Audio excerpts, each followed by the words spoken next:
Dhe për fund të dashur shikues, kemi nderin të mirëpresim një personalitet të shquar të skenës politike dhe diplomatike të Maqedonisë së Veriut.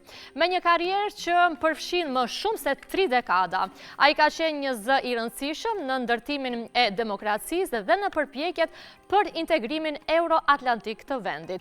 Ismet Ramadani tashmë vjen para publikut edhe si autor.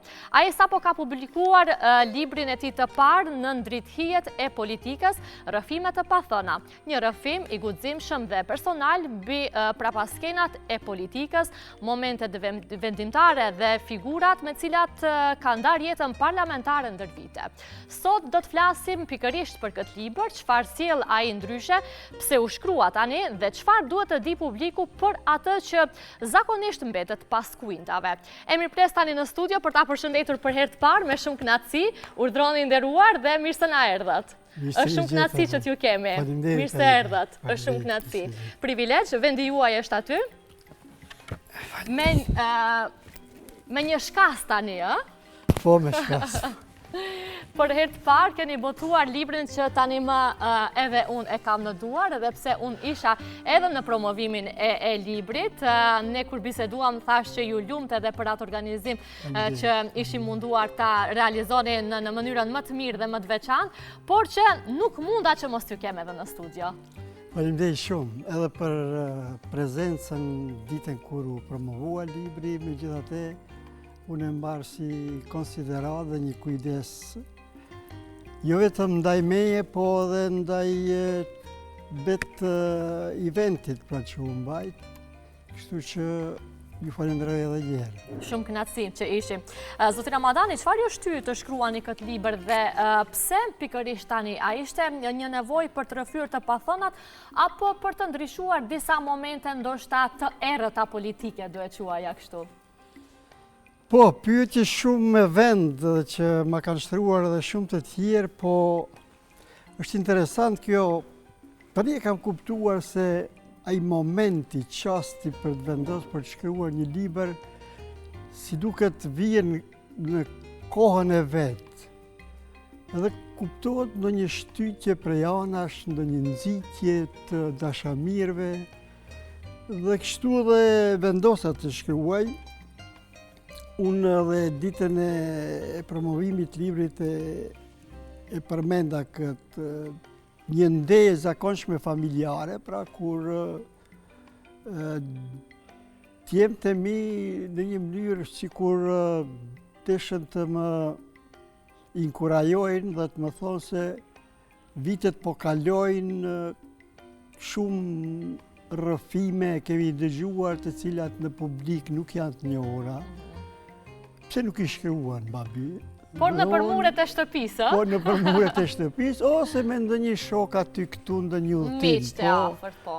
Sepse, a dini si është Aida, të gjitha diskutimet në parlament janë në stenograme.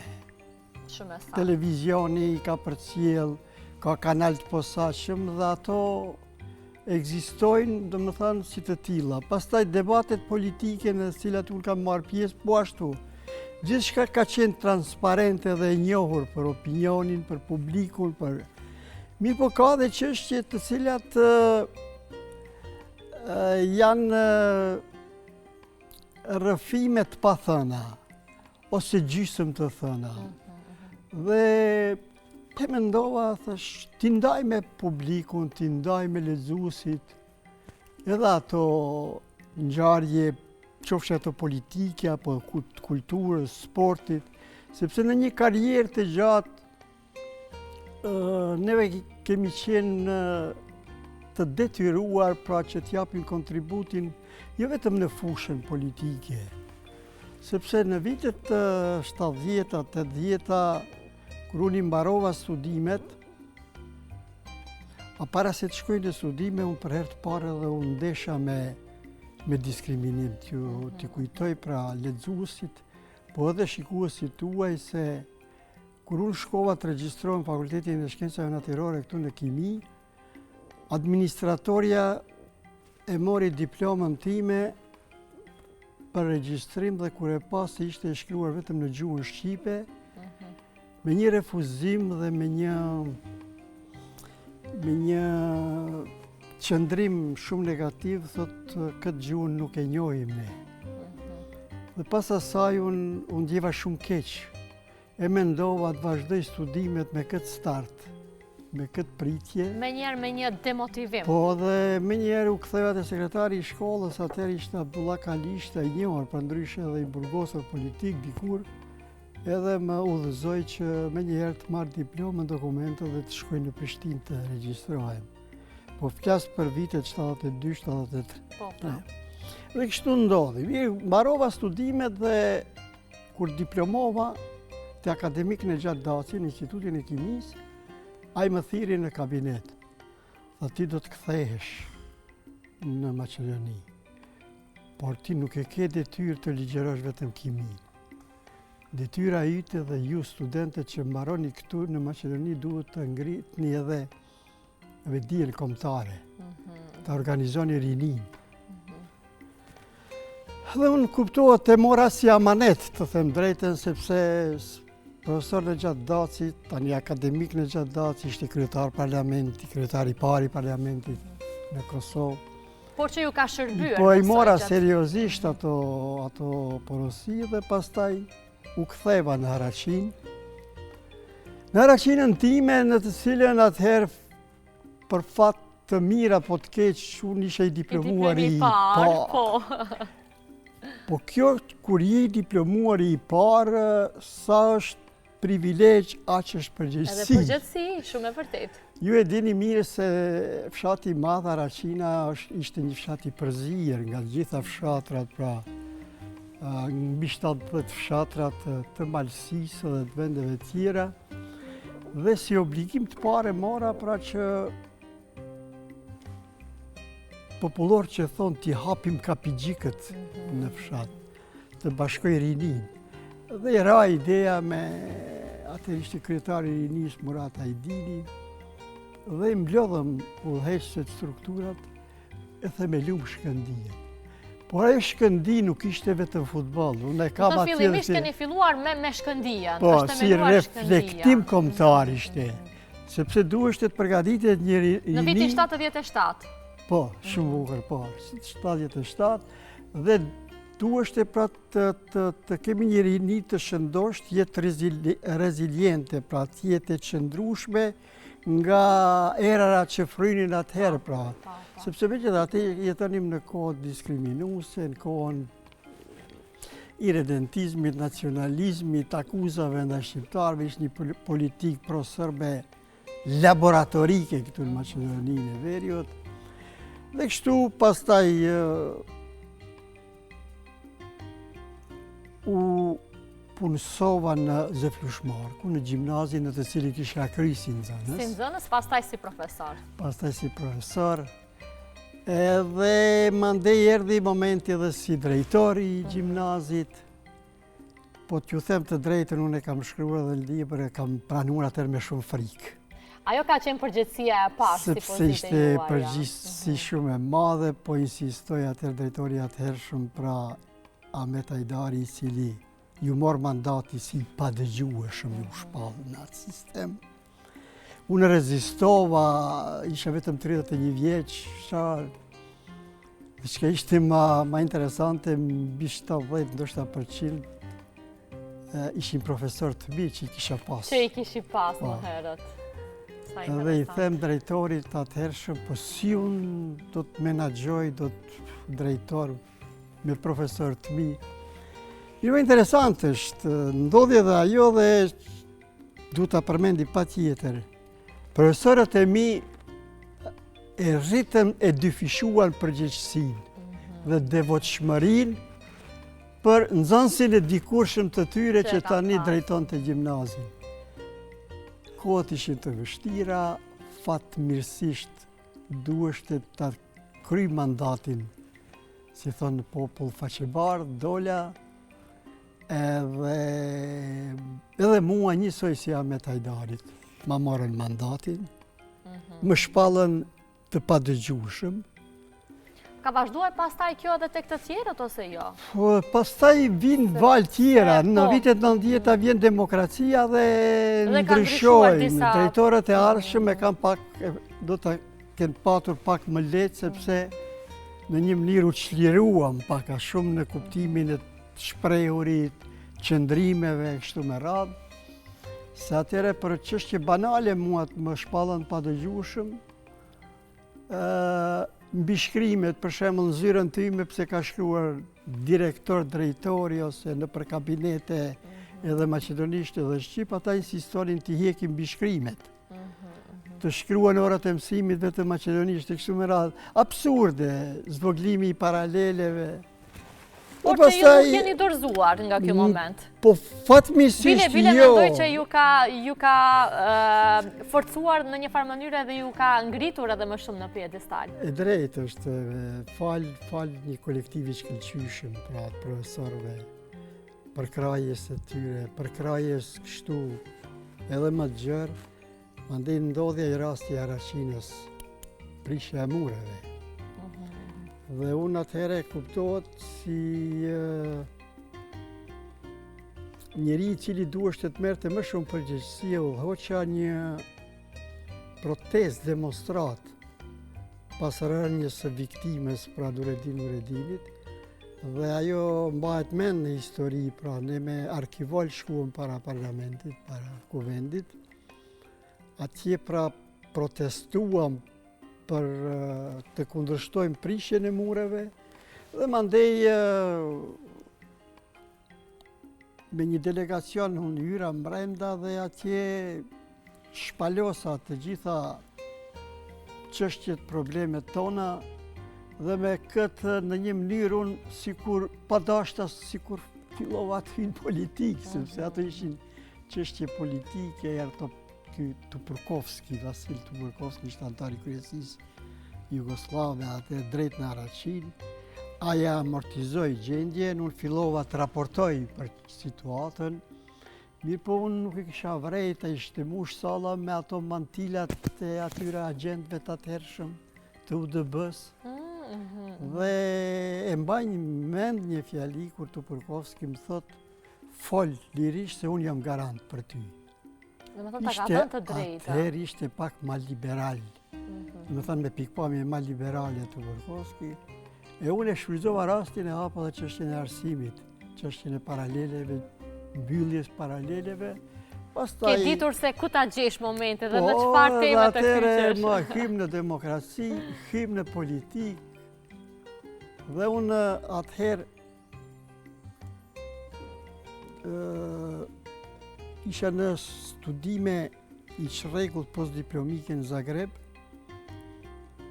dhe aktivistët e njerëzit të cilët kishin marrë veç iniciativë për të formuar parti politike më thirrën, a unë ju thash nëse ma jepni besën se vetëm një mandat do vi, se këtu e kam ma mirë. Por që do ngellni më shumë. Edhe filluan mandatet, i pari, i dyti, i treti, i katërti, e kështu me radhë, dhe kështu është politika. Por edhe në libër vetëm një frikë kam, një rezervë time, mos vallë kam dalë prej kornizave të modestisë. Sepse deshe apo nuk deshe, je protagonist në libër, në shumë ngjarje, dhe në protagonizëm gjithë një frigohesh, se unë i kam dhënë shumë rëndësi asaj modestisë time, dhe frigohem se lexuesi thot, po ky pas ka fol për vete. Por janë punë, ngjarje në të cilat unë kam marrë pjesë, kam qenë pjesë aktive si deputete. Kjo hije duhet të zbërthehet njëherë. Po ajo që është me rëndësi është mirë që jam shartuar në një mënyrë qysh në fëmijëri. Dhe me thanë, atë opcionin pro-perendimor, pro-amerikan, qysh, unë që kam ditë shumë atëherë, pse që është Amerika, apo që është perendimi, por a dini në moshën rinore mbjellet diçka që pastaj vjen në shprehje më vonë. Dhe për shembull kur jam taku me diplomat amerikan, ku e kam ditur unë atëherë se do të takohem një ditë Kongresin Amerikan, shtëpinë e bardhë, se State Department, me diplomat, me udhëheqës politikës, administratës amerikane, dhe për të krijuar atë feedbackun, atë afërsinë, në moment e shfrytëzoja bastunin e stërgjyshit tim.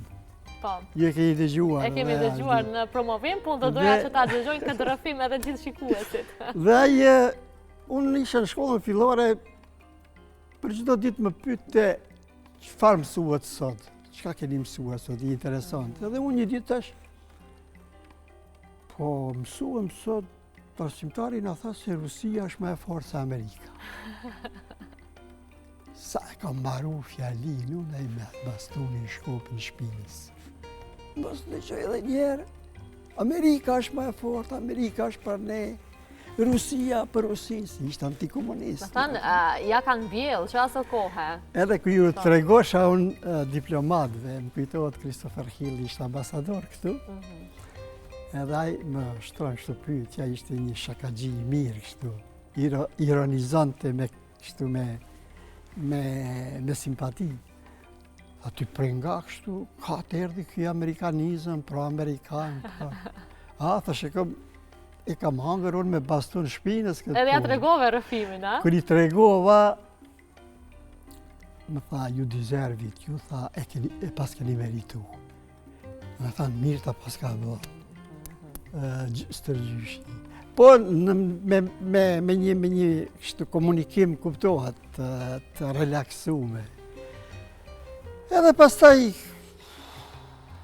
si deputet, kuptohet hymë në kohë kur duhet ta zbërthejmë ose ta hapin thesin e paknaqësive, padrejtësive, debate të nxehta ditë e natë në parlament. Fatmirësisht, isha pjesë i një grupi parlamentar që sot e kësaj dite thonë, tash që kjo është ndoshta jashtë modestisë, thonë se ka qenë grupi më i mirë parlamentar që e kanë pas shqiptarët. Padyshim. Bile këto deputetët e disa intelektualë Maqedonas, nga diskutimet tona që i bënim në parlament, po kur fol për drejtësi, për barazi dhe diskutimet dalin ma mirë, kuptohet. Na thonin, prej nga erdhe që ku keni qenë ju s'jeni shqiptarë, na që kemi pak të shqiptarë. Ata kishin kriju një tjetër bindje, qëndrim pejorativ ndaj shqiptarëve, se ata s'din me i thënë gjëra, s'din me pol, s'din me shkru. Por që ju ja keni dëshmuar, e vërteta doli dhe fatmirësisht me një angazhim maksimal, ne i shtruam çështjet. Jo rastisht këtu i kam ato, titulli është Drithijet, sepse kishim momente të mira të demokracisë, po kishim edhe hije të demokracisë. Më thënë, nuk harrohet asnjëherë ai brutaliteti policor në Bit Pazar, për universitetin, në Gostivare, kështu me radhë. Kemi pas momente shumë të rënda për t'i përjetu, ose votimi i kushtetutës, që pas kam harru me shkru, si duket pret librin tjetër. Vëllimi i ardhshëm, jo, mo nuk do të lëm me një. Kur votohet kushtetuta, ne jemi ullur, mërzitur, deputetët kolegë Maqedonës ngrita në kam me dorë trokitje, me brohoritje, kushtetuta e pare Maqedonisë. Ne të mërzitur. A dini që kam menduar në vete? A thu do të vi dita kur këta do t'jenë t'ullër, ne do të ngritemi, do të dorë trokitje. Dhe pas 10 viteve, mbas konfliktit 2001-shit, kushtetuta ndryshon me 15 amandamente. Në presion të ndërkombëtarëve mediatorëve, kolegët tanë Maqedonas detyrohen me i votu amandamentet që dalin prej marrëveshjes koronisë të Ohrit. Dhe atëherë ne ngritemi në kam, duar trokisim ata rrinë ullur. Edhe unë e folja me vetë, shpesh kam folur me vetë, erdhi ajo ditë. Në me thënë, kam fjallën se në politikë, sidomos, proceset politike nuk duhet dhunohen, po ato duhet të ndiqen, pa ndërprej, që në një mënyrë pra të vijë ajo që synon dhe mos dorëzohesh. Dhe fatmirësisht nuk u dorëzuam. Dhe unë atë e kam thënë shumë mirë në vizionin politik të leadershipit shqiptar. Mandej me një artikull të veçantë në libër kur ja porosit e mia se sot mja përcakton të ardhmen. Dhe me thënë, ato janë pjesë të librit ku trazohet mendja intelektuale politike, se si duhet duket nesër një Maqedoni e integruar në Bashkimin Evropian, në NATO, me që jemi e shumë më ratë. Zoti Ramadani, limrin tuaj përmeni gjithashtu përvojat dhe bashkëpunimet me figura kyçe të historisë. Mos flasë shumë mirë që po më përkujtoni jo se këtë e kam e rëndësi që ta përmend. Si e keni përjetuar marrëdhënien me presidentin Ibrahim Rugova dhe cilat janë kujtimet apo mësimet më të rëndësishme që i keni marrë nga ai? Po ne si Parti për Prosperitet Demokratik atëherë ishim edhe pjesë e Këshillit Koordinues që udhëheqte Ibrahim Rugova. Që edhe këtu kam një ngjarje shumë specifike. Shkojmë me profesor Gjeladin Muratin, Abdurrahman Alitin, Noser Zyberin, te Rugova për konsultime. Dhe kur hyma ishte me një otë të vogël, një kabinet shumë të vogël, edhe ai e pinte shumë duhanin edhe kafen. Ne jemi ullë, po rrugës duke shkuar i them Abdurrahmanit, unë do t'a pyesbet nga tregoj diçka më shumë, ku i kemi punët si shqiptarë, se ai kishte kontakte me Amerikanët. Vazhdimisht. Si thash, unë po shkoj në për këto konferencat ndërkombëtare, e çdo herë du të them diçka për Kosovën me që shkoj atje. Tha pyete po Abdurrahmani, tha pyete po ai, tha nuk të tregon, tha, është i mbyllën. Nuk është i hapur, a? Edhe unë sa filluam ne se president thash, a mund të dimre diçka më shumë, ku i kemi punët? Ai më drejtu tha Ismet, tha ma mirë, tha për këtë moment ose për këtë kohë ma pak të di. Sa e dinte se ne shqiptarët e kemi pak zakon veshëm, vetëm të i po të tregoj. Edhe ai kishte kujdes në, ata ishte dietar, normal, ishte njeri i mençur shumë. Edhe ajo që i binte kafe i sillte një vajzë, më ranë sy aty nuk e pyette a don edhe një kafe. I sillte kafen, e merrte filxhanin, e sillte tjetrën, vazhdonte. Dhe filloi Abdurrahmani ta ndjek në pirjet cigares edhe në kafe. Mirë për duke u kthy, gati se i ra të fikt. Edhe unë edhe në atë situatë thëm, marë Abdurrahman, po t'ja Rugovën me deshte me ndjek. Edhe më kujtohet shkum në një ambulancë se ka jazhin sa u kthym në të tonë. Këto janë momente me Rugovën, pastaj Rugova më dha një përgjigje në fakt. Tha do të kontaktojsh me Edita Tahirin, ajo ma ndjek politikën e jashtme, dhe kudo që të shkojsh konferencat botërore, do të flasish pak një pasus për Kosovën, po do ta konsultosh Editën. Dhe unë kudo që shkoja... Pastaj e kishe në kontakt. Po, e kishe në kontakt Edita Tahirit, dhe 4-5 reshta, po ato 4-5 reshta, kur ti thuash në një vend të largët, ato kanë peshen e vetë. Sidomos kur janë vetëm 4-5 reshta. Dhe kemi edhe në libër, s'du të shpalosi, lexuesi du të lexojnë. Merrni me mend në Korenë Jugore në Seul në konferencë, dalë në foltore, dhe midis tjerash, përmendi Kosovën dhe përmendi Rugovën. Kur unë e kam përmendur Rugovën, fillon një duar trokitje frenetike, merrni në Seul, lindjen e largët. Aty merrni pjesë diku rreth 850 deputet nga gjithë bota parlamentare. Edhe unë kthehem në vend dhe ata më përshëndesin.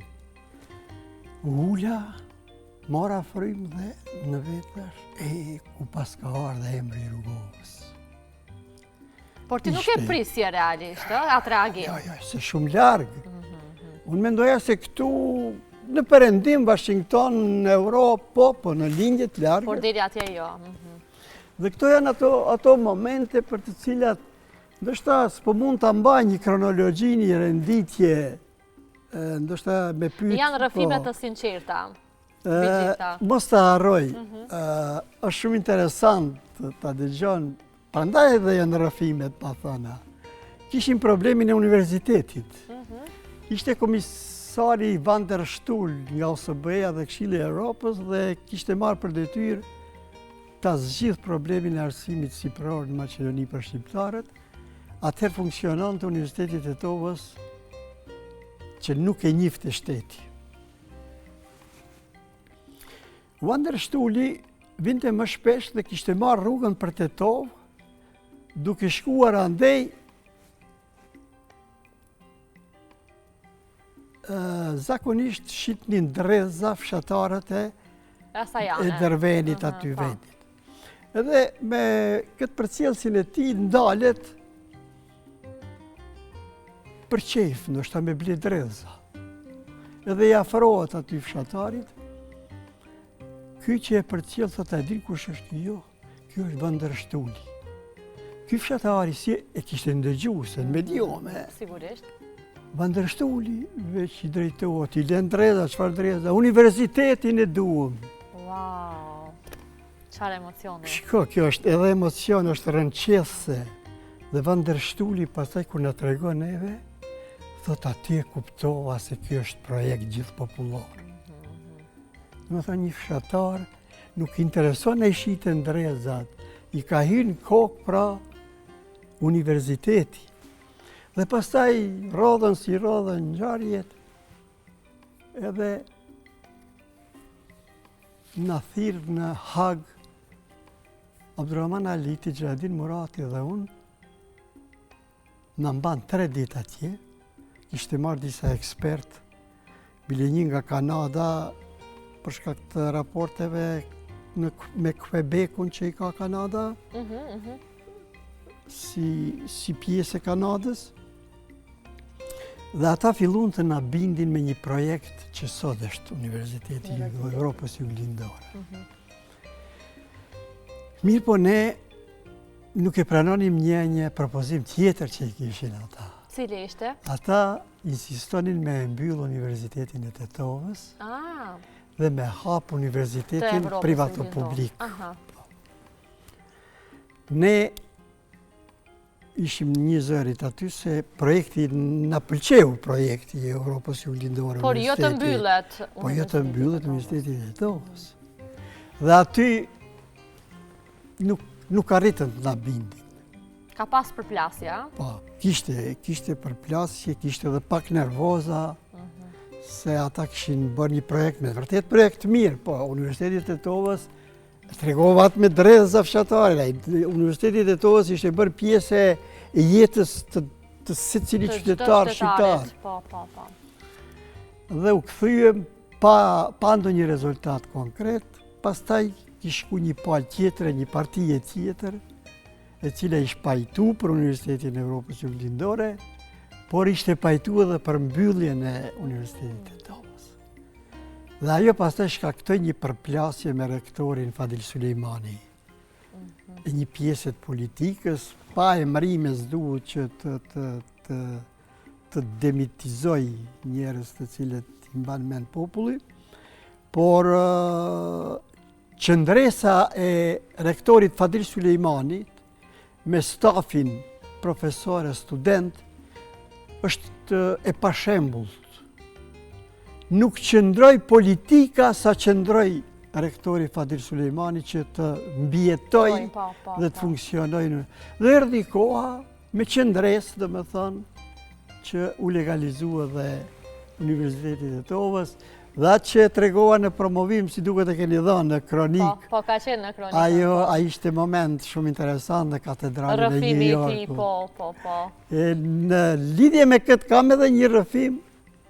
Në Kongres të Amerikës u radhitëm të na dëgjon të kryetari i Komitetit për Politikë të Jashtme, ishte një Benjamin Gilman, senator edhe kongresmen, edhe në moshë për shumë autoritet amerikan.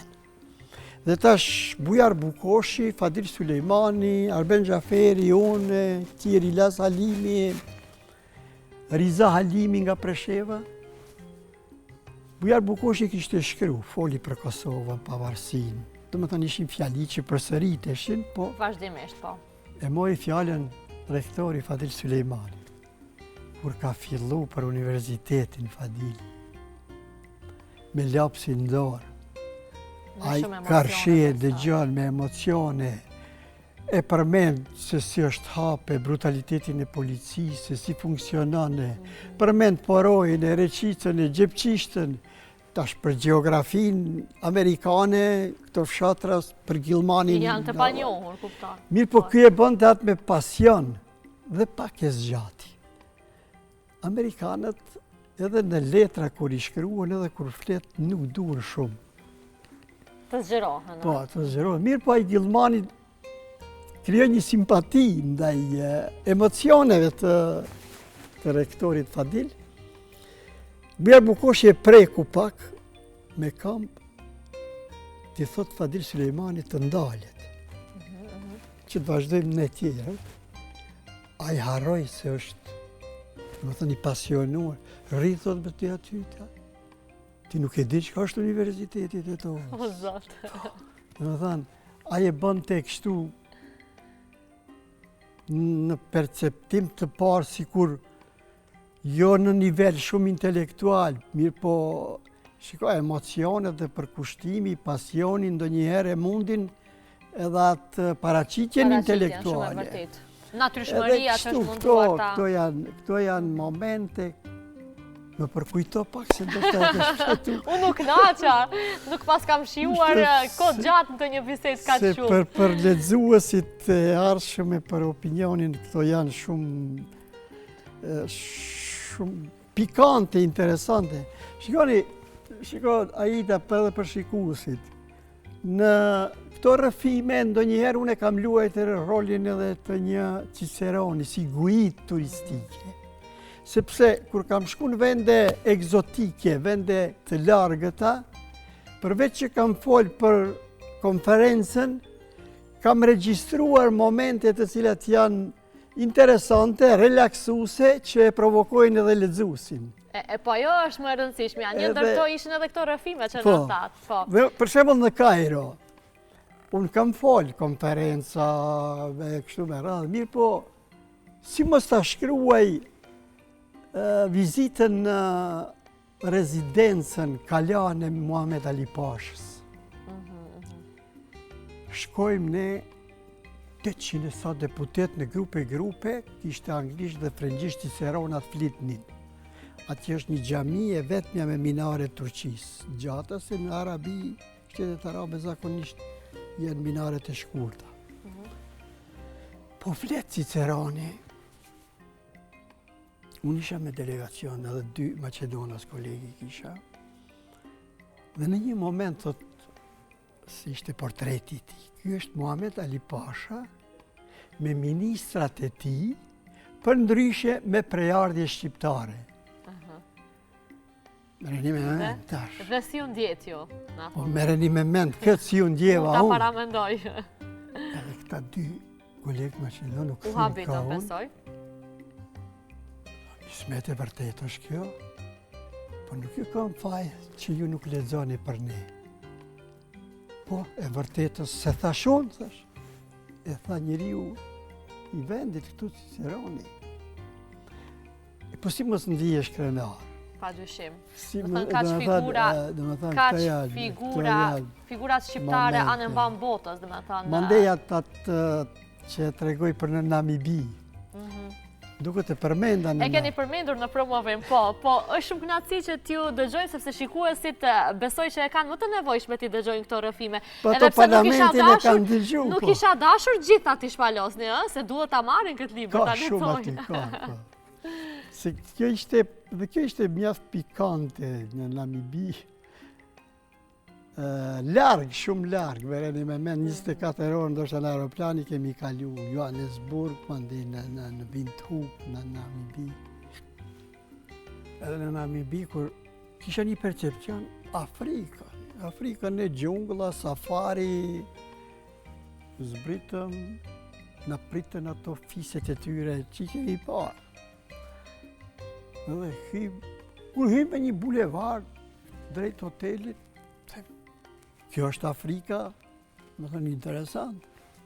Nëse mos ta përshkruaj shumë, po pastaj e kuptova në guidën që lexova atje. Lexova se kishte qenë kolonia anglezëve dhe gjermanëve. Anglezët e kishin përsos administratën, gjermanët kishin ndërtu infrastrukturë. Më thënë, tash nuk më doli ajo Afrikë, bulevardat si në Gjermani, administrata si në Angli, a je në Afrikë. Është, filloi konferencë. E sa imagjinueshme. Konferenca plot 1000 veç, përveç 850 deputet, kishte observator të OSBE-s që vetëm unë dhe në amik Dokle, ka që një deputet i Shqipërisë, vetëm në 2 shqiptarë aty.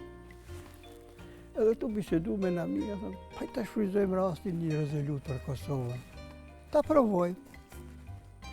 97 kjo ka qenë. Nise e bëm një rezolut, represioni policori, gjithë shka që ndodhë atër në Kosovë. E lexoj e rezolutën, edhe tha 30 minuta pushim. Pauzë. Pas pauzës duhet të votohet. Edhe unë i them në amik Dokles, o në amik, qëfar gjuhët i fletë? Tha unë e flasë edhe spanjollishtën. Thash ka këta deputetet e Amerikës Jugore, Spanje, Këndej, Amerikës Latine. Thash unë po filloj me turqit, me arabët, me ato. Bile në formë shakas. Tash kjo është e këndshme për ta tregu. Formë shakash i thëmë se Shqipërisë nuk dini me dha selam. Unë do ta përdori selamin. Dhe po shkojnë nga kjo ana. Edhe unë ato arabët, të njerëz në dhejt. Edhe unë, selam aleikum. Ata më shikojnë, kë njeri i vogël i bardh ka doli këtu, ky musliman. Mirë po me këtë selamin unë i përfitoja. I ke përfituar, Dhe ata i përfitoja dhe me njerë, fjalia e dytë ishte votoni rezolutën se kështu policia, represionet, Kosova.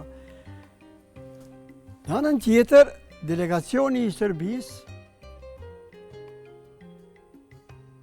i ndëgjoj në foaje, atje e përmendin Titon. Ata nuk e deshin Titon. Mirë pa ata e dinin se Titoja në Afrikë. Kishte emër atëherë, për shkak shteteve të pa angazhuar atëherë. Edhe më hyri frika, thash nuk do të kalojë rezoluta. Thash këta me Titon, Jugoslavi, Tito, nese, u këthim. Afër meje i kisha 2 prej atyre zezakve të Kongos Republikës. Ishte një grua dhe një burrë aty. Ju them voton e rezolutën. Jo, Tito Jugoslavia. Po mirë, thash që 2 ditë këtu jemi bashkë. E po tha të përmbajtun. Konvenantet jenë të përmbajtun. Të abstenojnë. Të paktën, po. Doli rezoluta, kaloj. Këto delegacioni Serbo-Jugoslav demonstrativisht e lëshojnë konferencë. E lëshojnë një konferencë ku kishte 1000 veta gati aty. Dhe më thonë s'kanë qenë të pajtimet. Jo, me revolt, Edhe unë kam folë shpesh me vetë vetën, i thamë, oj, Smet Ramadani. Ti e solle punën këta të lëshoj demonstrativisht konferencën. Ajo, sa ishte një knaqësi, sa emocione, sa kur përjeton. Emocione ka që të përzira, sa që nuk e ditur edhe si të reagoni. Ishte problem ti ta mundish politikisht në atë auditor një delegacion Jugoslav që kishte ambasada në krejt Afrikën. Mirë po filloj të rjedhë uji për ne. Në me thanë, sa kalonin vitet, koha, përkraja amerikane, përkraja perëndimit, dal nga dal si kur e kishim marrë ne udhën që na solli deri këtu. Kuptohet, aja udhë ishte shteg që duhet hapet, mirë po si do që tjetë. Këto janë disa momente, ka dhe tjera, po Unë e thash edhe në promovim, s'dua të gjitha t'i zbuloj se pastaj nuk e lexojnë librin.